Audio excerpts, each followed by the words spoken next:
السلام علیکم ورحمۃ اللہ وبرکاتہ۔ آج میں ان ہستی کا ذکر کرنے لگا ہوں جن کو لقب ملا شیر خدا، اور حضرت علی کرم اللہ الوجہ الکریم، جن کا تعارف جو ہے کسی کے تعارف کرانے کا محتاج نہیں۔ تو آئیے ان کا ایمان افروز واقعہ بیان کرتا ہوں میں، جس سے ہمیں ایمان میں تقویت ملے گی اور وہ واقعہ ہمیں موٹیویٹ کرے گا انشاءاللہ۔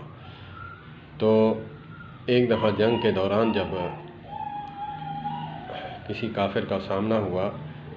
تو جب زد میں آنے لگا تو اس نے نازیبا الفاظ کہے یا پھر گستاخی کی تو انہوں نے چھوڑ دیا۔ میں وہ الفاظ نہیں دہرانا چاہتا کیونکہ نقل کفر باشد، تو میں اسے بچتے ہوئے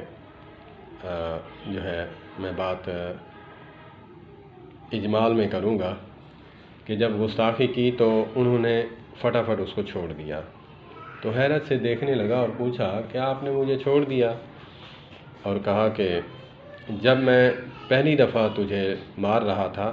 تو اس وقت جو ہے وہ رضائے الہی کی خاطر تھا، جب تو نے مجھے میری جو ہے انسلٹ کی ہے تو توہین آمیزش الفاظ بولے ہیں تو میں نے چھوڑ دیا ہے۔ پتہ ہے کیوں؟ ہمارے اسلام میں جو ہے وہ رضائے الہی جو ہے مقصود ہے، نہ کہ اپنی ذات پر کچھ غلط بولنے سے جو ہے بدلہ لیں۔ تو میں اس جو مسئلے سے بچنے کے لیے میں نے تجھے چھوڑ دیا ہے۔ اگر دوسری دفعہ یا تیسری دفعہ کبھی بھی وار کے نیچے آیا تو میں تجھے اڑا دوں گا۔ تو حضرت مولا کائنات شیر خدا حضرت علی ابن ابی طالب کرم اللہ الوجہ الکریم، اللہ پاک نے ان کو ایسا مقام دیا تھا کہ ہم ان کے ماننے والے ہیں، ان کی سیرت پر عمل کرتے ہوئے اس بات پر ہم ایگری ہوں کہ جب ہم کوئی اچھی بات کہیں تو آگے سے کوئی برا رسپانس آئے تو اسی وقت جو ہے معذرت کر لی جائے اور بڑے پن کا اظہار کرنا چاہیے، للہیت جو ہے اپنائے رکھیں اور خود غرضی اور شخصیت پرستی جو ہے اس کو ترک کرتے ہوئے اللہ کے نبی صلی اللہ تبارک و تعالیٰ علیہ وآلہ وسلم تسلیما کثیرا،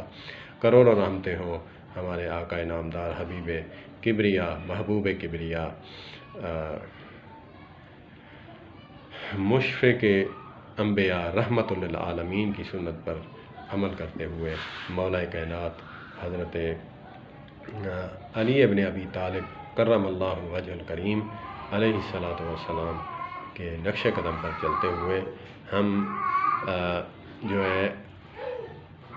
ہم ماننے والے ہیں اور ہم ماننے والے ہیں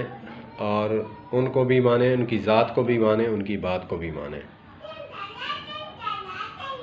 تو اللہ پاک مجھے اور آپ کو عمل کی توفیق عطا